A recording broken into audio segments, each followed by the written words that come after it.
안녕하세요. 기쁜 주일입니다. 사랑하는 권사님들 그리고 집사님들께 감사드립니다. 그리고 장로님, 특별히 이훈삼 목사님께도 감사드립니다. 방금 목사님께서 말씀해 주셨듯이 제게 오늘 2015년 11월 첫째 주일은 그 잊지 못할 주일이 될 것입니다. 목사 안수를 받고 주민교회 주일 아침 강단에 처음으로 섰습니다. 아니, 주민교회가 아니라 한국에 있는 교회에서 처음입니다. 인도에서는 몇 번 서봤는데요.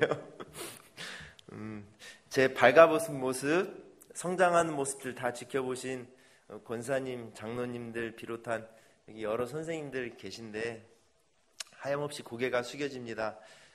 그리고 함께 자란, 그래서 누구보다도 저의 인간적인 약점과 아픔을 잘 아는 우리 선배님들, 친구분들, 그리고 후배님들께도 겸손한 마음으로 고개를 숙입니다. 오늘 설교를 위해서 실은 설교문을 2개를 썼는데요.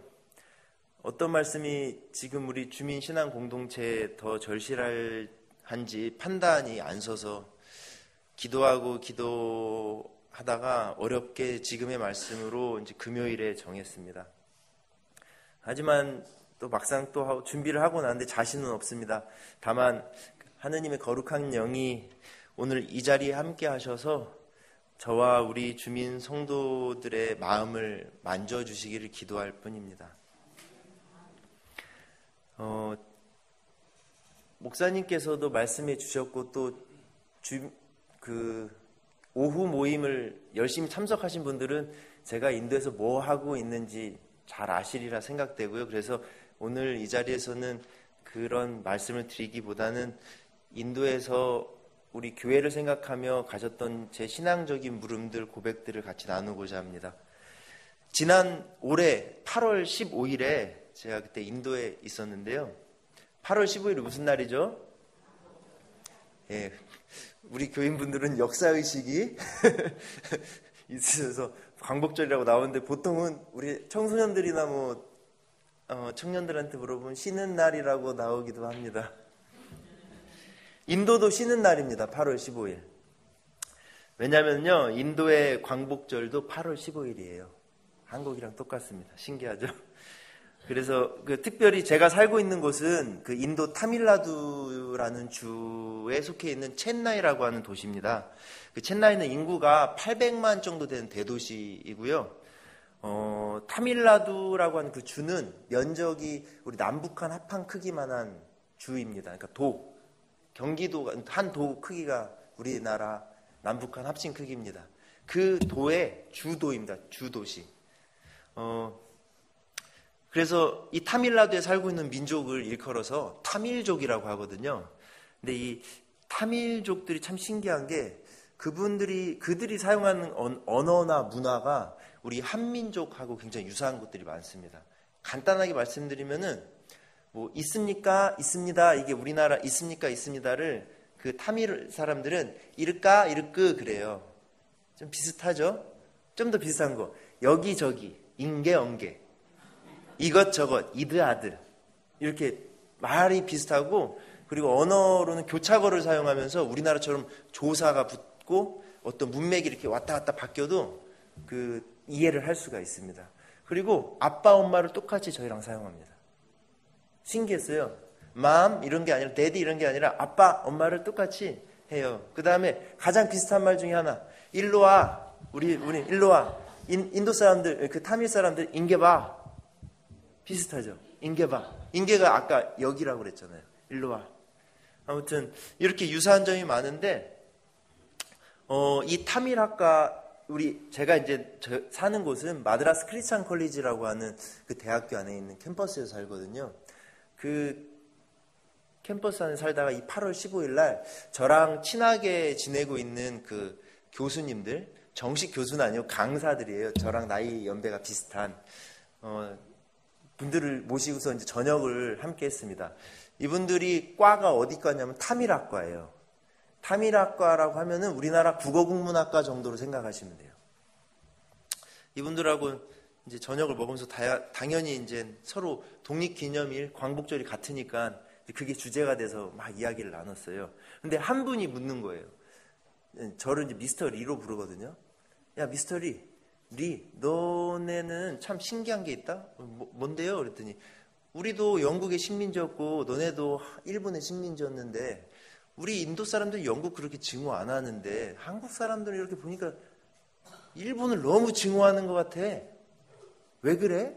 묻더라고요. 그래서 막 해줄 말이 갑자기 말이 막 떠올랐는데 아무리 말해줘봤자 이분들이 뭘 이해하겠어 하면서 그때 또 광복절 즈음에서 일본에 만행해가지고 막 여러 가지 사진 자료들이 또 막 그 SNS를 통해 나오고 있을 때였는데 제가 그걸 얼른 찾아가지고 하나하나씩 이렇게 사진들을 보여줬습니다.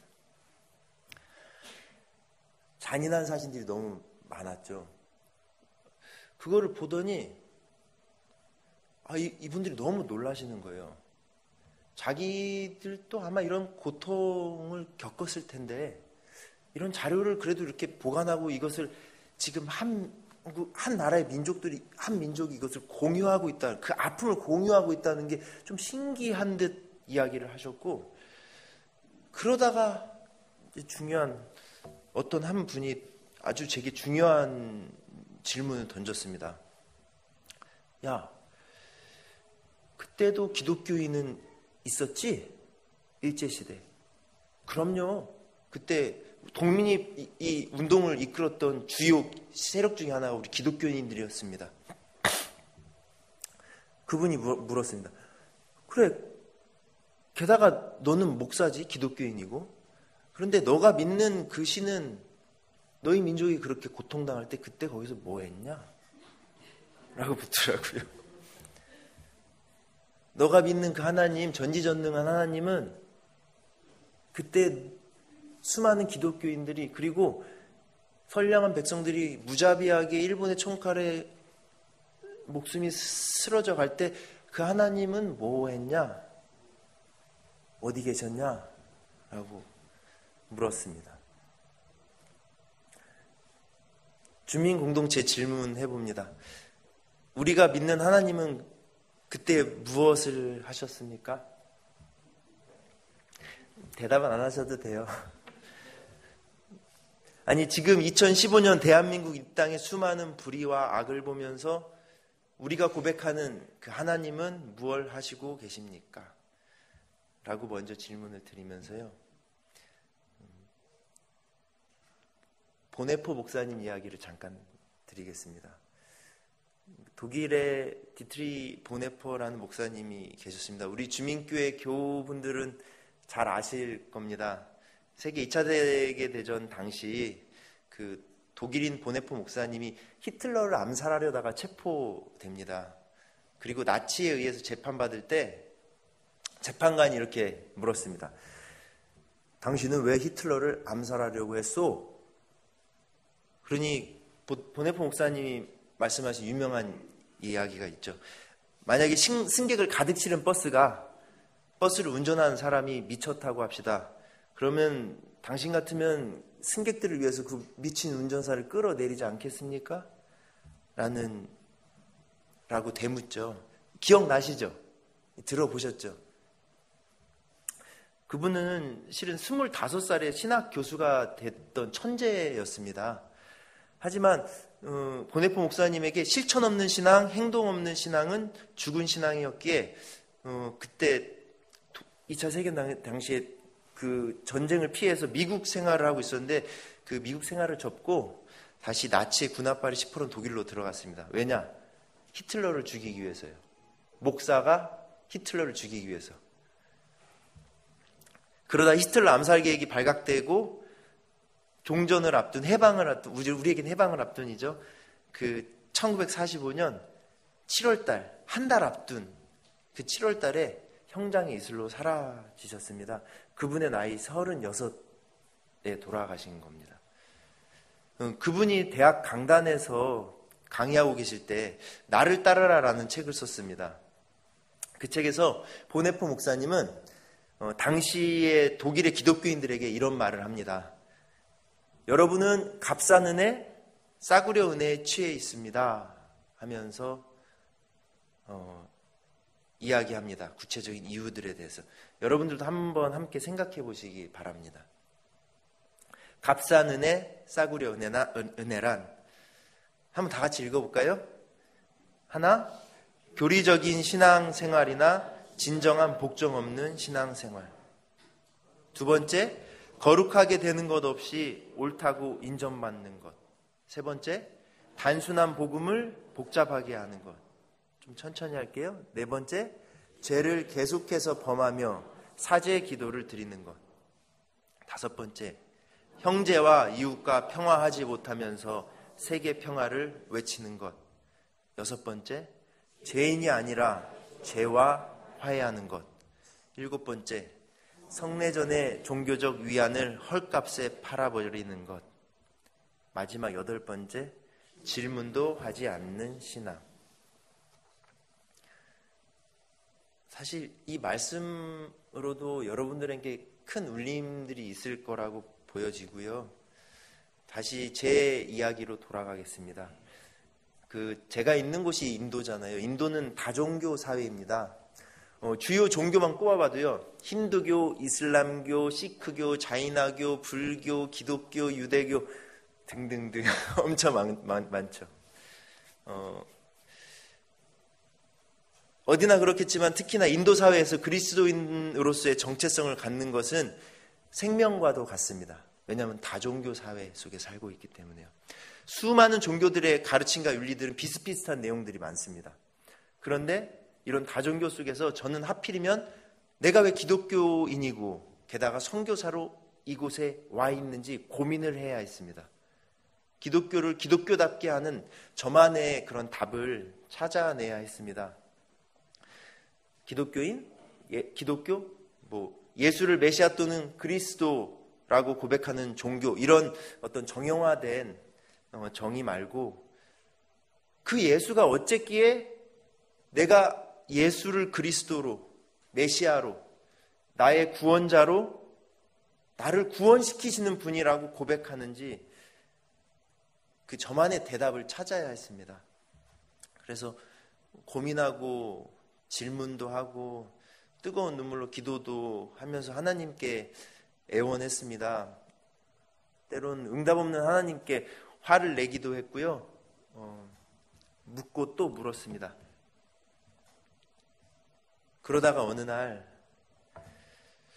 늘 자기 전에 외웠던 그 주기도문의 첫 머리가 떠올랐습니다. 예수님께서 가르쳐 주신 그 기도의 첫 머리가 떠올랐습니다. 하늘에 계신 아버지. 하늘에 계신 아버지. 이어서 예수님께서 십자가에 달리셨을 때의 말씀이 머릿속에 꽉 찼습니다. 아바 하나님, 저들을 용서하여 주십시오. 가슴이 뜨거워졌고 온몸이 이 말씀으로 꽉 찼습니다. 아바 하나님, 아빠 하나님, 아버지 하나님. 눈물이 그냥 주르륵 흘렀습니다. 예수님은 우리에게 하나님을, 이 세계 만물을 주관하시는 창조주 하나님을 우리 아버지라고 일러주셨습니다. 아브라함으로부터 시작된 새 종교, 유대교, 이슬람교는 하나님을 하나님으로만 부릅니다. 하지만 그리스도교만이 하나님을 아버지, 아빠라고 부릅니다. 우리는 하나님을 아버지, 아빠라고 부릅니다. 누구로 인하여? 바로 예수로 인하여. 오늘 함께 읽은 누가복음 15장 말씀으로 돌아가 보겠습니다. 잘 아시는 이야기입니다. 먼저 이 비유를 잘 들여다보겠습니다. 주요 등장인물은 3명입니다. 아버지, 큰아들, 집 나갔던 작은아들. 흔히 돌아온 탕자라는 이야기로 많이 알려져 있습니다. 2000년 전 유대 문화로 보았을 때 이 작은 아들은 돌로 쳐 죽임 당할 만큼 그렇게 배은망덕한 폐륜합니다. 왜냐면요, 당시의 유대 문화권에서 아버지가 살아계시는데 재산을 자신의 몫으로 달라고 하는 말은 곧 아버지가 죽기를 바란다는 말과도 같은 이야기였습니다. 그런 이 탕자 둘째 아들이 자신의 죄를 뉘우치고 아버지께로 돌아옵니다. 그래서 이 때문에 되게 이 본문에 나오는 주인공을 탕자로 봅니다. 이 본문을 통한 설교의 주제는 그래서 그 탕자가 아버지께로 돌아왔다. 즉 회심, 회개했다. 그리스도 신앙에서 회심, 회개는 대단히 중요한 사건입니다. 그런 면에서 오늘 주보에 실린 이훈삼 목사님의 칼럼은 우리 신앙인들에게 깊은 묵상거리를 주셨습니다. 한번 같이 들여다보겠습니다. 밑에 쪽이에요. 탕하에서 돼지치기로 전락한 아들이 보이시죠? 예. 탕하에서 돼지치기로 전락한 아들이 현재 자신의 참담한 모습을 곰곰이 되새기고 성찰하는 장면을 그려낸 샤반, 이 실린 그림이죠. 그리고 목사님은 이 그림을 통해 더 깊은 깨달음의 단초를 우리에게 전하십니다. 아들이 한 최고의 결단, 아버지에게로 돌아가자. 이 조용히 자신을 돌아보는 과정의 결과라고 말씀하시면서 구원은 어느 날 갑자기 이루어지는 것이 아니라 오늘의 나를 얼마나 진지하게 성찰하는가에 있다라고 이렇게 말씀하셨는데요. 칼럼을 통해서 역시 주민교회 목사님이십니다. 저도 이 칼럼 실은 어제 황전사님이 저한테 주보를 미리 보내주셨거든요. 보고서는 가슴이 또 뜨거워졌었는데요. 여튼 그거는 그대로 넘어가고 전 조금 다른 이야기를 하려고 합니다. 이처럼 이 본문 말씀은 수많은 신앙인들에게 돌아온 탕자로 초점 맞추어져 있습니다. 하지만 저는 탕자가 아닌 아버지의 포커스를 맞춰보았습니다. 왜냐하면 같은 성경 말씀을 다른 각도로 본다면은 그 속에서 또 다른 차원의 그 기쁨의 소식을 발견할 수도 있습니다. 그래서 제일 먼저 이런 생각을 해봤습니다. 이 본문을 죄인인 우리 인간의 입장에서 읽고 묵상하니 주인공이 탕자가 되는 것이 아닐까? 저희가 읽잖아요. 그런데 즉 이 말씀을 듣는 사람, 청자의 입장 때문에 탕자가 바로 우리의 모습 같으니까 주인공이 탕자가 되는 게 아닐까. 그런데 만약 이 말씀을 전하신 화자의 입장에서 따져본다면 어떨까? 즉 예수님께서 말씀하실 때 예수님이 생각한 주인공이 누구였을까? 과연 탕자였을까? 앞에 문맥을 잘 살펴보면 이 말씀은 예수님께서 하나님 나라를 비유로 설명하시면서 주신 말씀인데요. 하나님 나라, 즉 절대자를 아버지라 부르는 예수님께서 그 하나님의 나라는 이러이러하다 하시는 그 이야기의 주인공이 그 나라의 주인인 아버지가 아니라 다른 사람이라고 생각하니까 조금 이상하게 여겨지더라고요. 다시 말하면은 말하는 화자 예수님의 입장에서 주인공은 탕자가 아니라 아버지가 되는 게 좀 더 맞지 않을까. 우리들의 입장이 아닌 예수님의 입장으로 바라봤을 때 주인공은. 그리고 게다가 이 성경 본문의 내용의 구성으로 보아도 이 비유는 두 가지 구성으로 나뉘는데요. 첫 번째가 작은 아들과 아버지의 이야기입니다. 이 말씀이 이제 15장 12절에서 24절까지이고요. 두 번째가 큰아들과 아버지의 이야기입니다. 25절에서 32절 말씀. 작은 아들이 아버지에게 나 돈 주세요. 재산 주세요. 그랬더니 다 흥청망청 쓰고 돌아와서 나는 아버지 집에 들어가서 그냥 종이라도 해야겠다고 돌아갔는데 그 아들을 반기시는 아버지 이야기가 첫 번째 구성. 그 다음 이야기는 큰아들과 아버지 이야기. 큰아들이 일하고 돌아와 보니까 잔치가 열리고 있어서 아버지 뭔 일이 뭐 이렇게 있습니까? 하면서 불평불만을 하는 이 두 가지 이야기로 구성되어 있습니다. 주요 등장인물은 세 사람, 즉 둘째 아들, 큰아들 그리고 아버지인데 이 비유의 두 부분에서 다 나오는 유일한 등장인물은 아버지입니다. 이런 연유 때문에 이 비유의 제목을 탕자의 비유라고 부르는 것은 조금 어색하지 않나 싶습니다. 왜냐하면 만약에 탕자의 비유라고 제목을 붙이면 이 제목은 가장 중요한 등장인물인 아버지에게 초점을 두지 않게 되는 것이고 또 비유의 둘째 부분을 무시하게 되기 때문이라고 저는 생각했습니다. 그래서 저는 이 비유의 제목은 은혜로운 아버지의 비유라고 붙이는 것이 어떨까 이렇게 생각을 해봤습니다. 그런 은혜로운 아버지의 비유에 나오는 이런 역사적 배경은 어떠할지 한번 잠깐 살펴보겠습니다. 예수님이 이 비유를 통해 드러내시고자 하는 핵심이 무엇일까를 한번 고민해 보시기 바랍니다. 성서의 내용에서 파악할 수 있듯이 큰아들은 그의 아버지의 명령을 충성스럽게 따랐다고 주장하고 있습니다. 하지만 그럼에도 불구하고 그는 그의 아버지를 사랑으로 존경하지 않았습니다. 그는 그의 아버지보다는, 그 아버지를 존경하기보다는 그 아버지의 명령에 더 관심이 있었습니다. 확실히 예수님은 이 비유를 말씀하시면서 그 당시에 오늘날에 있어서도 마찬가지인데요, 종교적 열광주의자들을 마음속으로 생각하셨을 것 같습니다. 종교적 열광주의자, 그때 예수님께서 흔히 가리켰던 바리새파 사람들, 율법주의자, 율법학자들, 하나님이 율법이라고 생각하고 있던 것의 상세한 정까지 지켰으나 그들의 마음은 하나님으로부터 멀었습니다. 그 다음은 큰아들이 그의 동생을 가리켜 무엇이라고 말하고 있는지 주목해야 합니다. 그는 작은 아들을 가리켜 이 아들, 30절에 보면 이 아들이라고 말하고 있습니다. 형은 돌아온 탕자, 즉 자기 동생으로 시인하기를 원치 않았던 것 같습니다. 만약에 자신의 동생이라고 여겼으면 이름을 부르거나 둘째가 라는 식으로 말을 했을 텐데, 그는 그렇게 말하지 않고 이 아들이라고 자신의 동생을 남을 얘기하듯 표현을 합니다. 예수님의 삶의 자리로 돌아가서 이 비유를 파악해 보았을 때 예수님은 그의 반대자들, 즉 바리새인과 서기관들의 태도를 예리하게 간파하고 이 비유에서 그들을 큰아들로 멋지게 묘사하신 것입니다. 왜냐하면 바리새인과 서기관들은 창녀들과 세리들 그리고 죄인들을 형제로 받아들일 아량이 조금도 없었기 때문입니다. 하나님 앞에서는 모두가 형제 자매였는데, 하지만 예수님은 바로 그 창녀와 세리들, 죄인들과 함께 식사하셨고 그들과 함께 노래하고 춤추고 이야기하고 또 이야기를 들어주고 신나게 웃고 또 때로는 슬프게 울었습니다.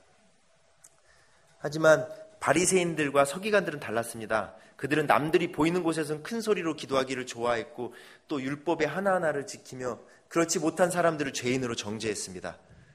금식을 할 때 그들은 큰 소리로 기도하기를 좋아하고 또 율법의 하나하나를 지키며 그렇지 못한 사람들을 정죄했습니다.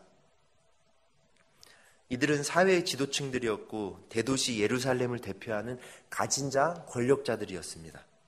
즉 이 비유에서 큰아들은 작은 아들에게 이 아들이라고 말함으로써 형제의 우애를 거부하고 있는데, 이것은 동생을 받아들이는데 문제가 있다는 것을 나타내주고 있는 것입니다.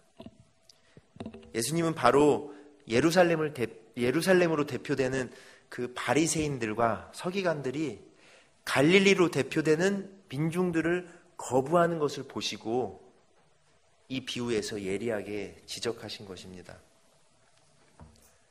그럼 결국 이 비유에서 궁극적으로 말씀하시고자 하는 것은 무엇이었을까요? 이 비유는 사실 제가 봤을 때는 철저하게 하나님 나라에 대해 하신 말씀 같습니다. 이 비유에서 예수님은 돌아온 탕자, 회심, 회개하는 것에는, 이런 것에는 별로 큰 관심이 없으신 듯하고요. 하나님을 아버지라고 고백하셨던 예수님은 하나님 나라가 삶의 기준이자 목표였기 때문에 하나님 나라, 즉 아버지의 나라를, 그 아버지 나라는 마치 이 은혜로운 아버지와 같다라고 설명하시는데, 그 말씀을 우리 청중들에게 깨닫게 하시는데 집중하고 있는 것 같았습니다. 배고프고 병들고 상처받고 기죽은 작은 아들을 지친 몸 질질 끌면서 아무 힘없이 걸어오고 있는 작은 아들을 항상 기다리고 있다가 신도 안 신고 뛰쳐나와서 끌어안으시는 이 말씀 속에 나오는 아버지처럼 말입니다. 돼지똥, 쓰레기 오물 냄새로 진동하는 작은 아들에게 입을 맞추시는 아버지가 바로 하나님 나라 하느님이라고 말씀하십니다. 이 아들이 다시 건강하게 회복되기를 바라시면서 구석구석 아들의 때를 벗기고 따뜻한 옷과 밥상을 직접 차려주시고, 아들이 혹여 주눅들까 봐 자신의 반지를 끼워주시고 온 동네에 잔치를 여시는 아버지. 자신에게 관심 없다고 불평을 늘어놓는 큰아들에게는 아들아, 너도 사랑한다. 내가 가진 것이 모두 내 것이다. 라고 위로하시면서 그런데 지금은 우리가 죽었다가 살아난 우리 둘째, 잃었다가 되찾은 둘째에게 집중하고 기뻐하자 하시는 아버지 말입니다. 그렇습니다. 예수님에게 하느님 나라는 작은 아들처럼 삶의 희망을 놓아버린 이들, 아프고 병든 이들, 굶주리고 헐벗은 이들을 따뜻하게 품어내는 나라입니다. 마치 우리 몸 중 한 곳에 암세포가 자라고 있으면 모든 인체 기관들과 우리가 그것을 치유하기 위해 애쓰는 것과 같습니다. 우선은 그곳이 나아야 하니까요. 그래야 우리 몸이 건강해지고 다시 활력을 찾을 수 있습니다. 예수님은 이 세상도 이와 같이 보신 것입니다. 당신의 새끼손가락에 상처가 생겼다면 당신은 그 상처를 낫기 위해 온 신경을 그곳에 집중해야지요. 잠시 다른 손가락들은 살피지 않아도 되지요. 그 다친 새끼손가락을 잡고 기도하고 치유해야지요. 세상에는 큰아들과 같은 이들이 많이 있습니다. 그리고 그만큼 작은 아들과 같은 이들도 많이 있습니다. 그럼 하나님은 큰아들과 함께 작은 아들을 보살피고 작은 아들이 회복될 수 있도록 온갖 정성을 쏟아냅니다. 그래야 건강한 몸, 건강한 가정, 건강한 사회가 되겠지요. 하나님 나라는 바로 이와 같다는 것입니다. 자, 아버지 하나님, 아빠 하나님 묵상하시면서 함께 영상 하나 보겠습니다. 제가 오늘 설교가 조금 긴데요. 오케이. 키워주세요.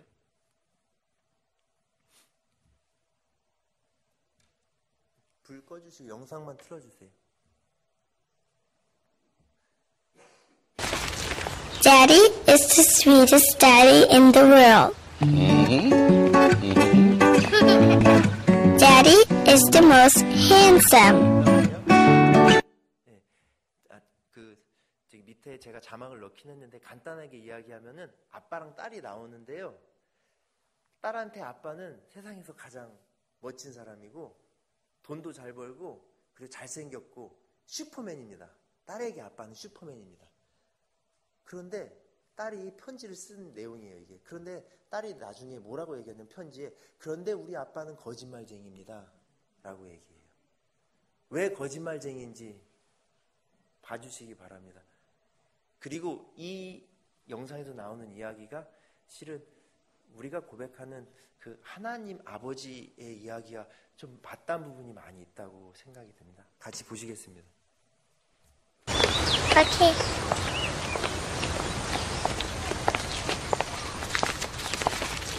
Daddy is the sweetest daddy in the world. Daddy is the most handsome.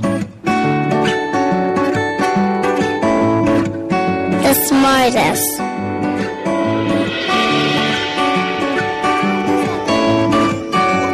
The most clever.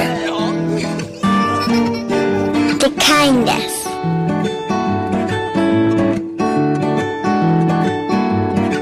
He is my Superman. Daddy wants me to do well at school. Daddy is just great, but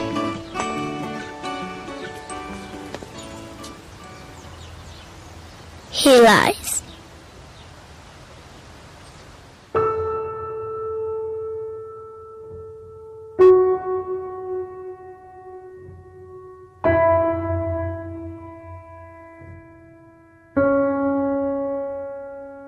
He lies about having a job.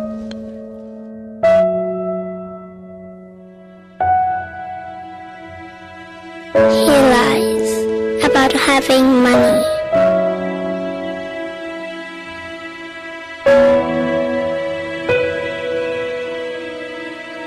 He lies that he is not tired.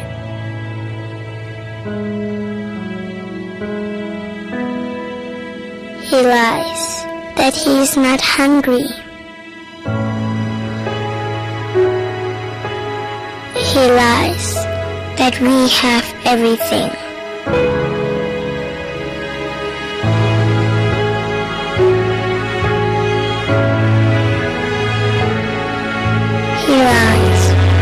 about his happiness.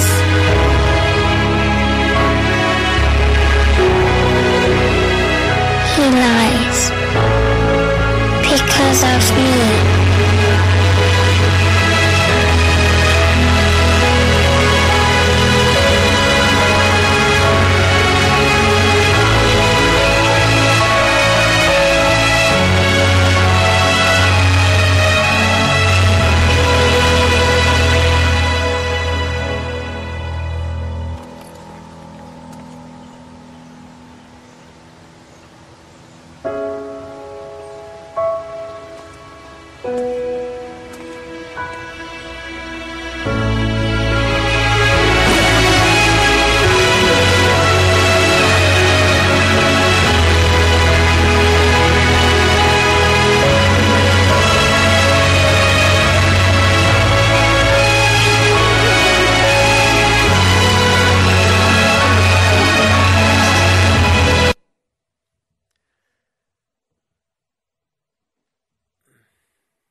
제가 이 영상을 저도 수십 번을 봤는데 자막도 만들고 하냐 근데 지금도 이 영상을 보면 눈물이 나는데요.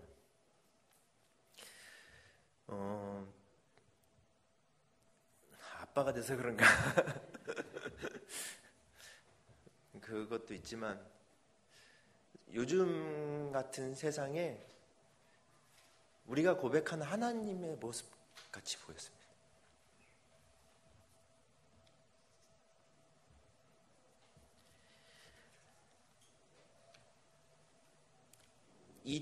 여기에 나온 딸에게 아빠는 슈퍼맨입니다.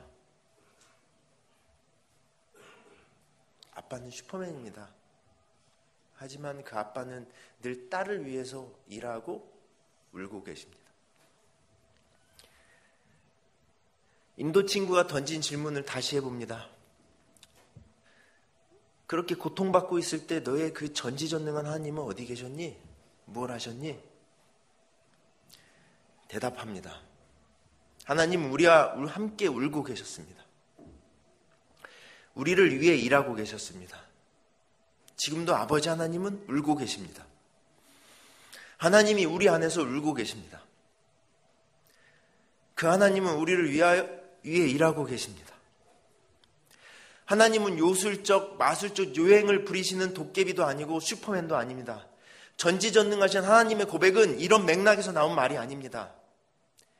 전지전능한 하나님은 역사를 끌어가십니다. 하지만 홀로 끌어가시는 것이 아닌 그분의 자녀들과 함께 하나님의 자녀들을 통하여 이 세상을 끌어가십니다. 그래서 하나님은 지금도 당신의 일, 즉 하나님의 창조 사역을 완성시킬 하나님의 일꾼들을 필요로 하시고 예수님을 통하여 지금 나에게, 당신에게, 우리에게 끊임없이 말씀하고 보여주고 깨닫게 하십니다. 그런데 우리가 눈 닫고 귀 막으면 그분의 음성을 듣지 못합니다. 사람이 악하여 하나님의 좋아하심이 아닌 사람이 내가 좋아하는 것을 선으로 여기는 그 욕망, 이기에 막혀 하나님의 음성을 듣지 못합니다. 하나님의 기적은, 예수님께서 행하셨던 그 기적은 그래서 이런 이들에게는 나타나지 않습니다. 기적은 갈구하고 기도하고 그렇게 살아내는 하나님의 자녀들에게 주어지는 선물입니다. 선물은 줄 수도 있고 안 줄 수도 있는 것입니다. 기적은 선물입니다. 수많은 사람들이, 신앙인들이 기적을 바랍니다. 하지만 기적은 하나님께서 우리에게 주실 수도 있고 안 주실 수도 있는 것입니다. 저는 인도 선교 현장에서 수많은 기적들을 봅니다. 선교하시는 하나님을 보았습니다.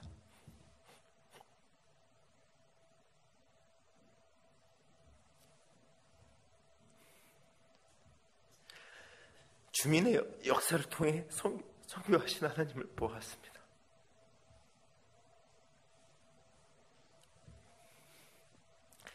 기장을 통해 선교하신 하나님을 보았습니다. 선교하신 하나님은 하늘 보좌에 앉아 계신 하나님이 아닙니다. 역사 속으로 내려오시는 현장의 하나님이십니다.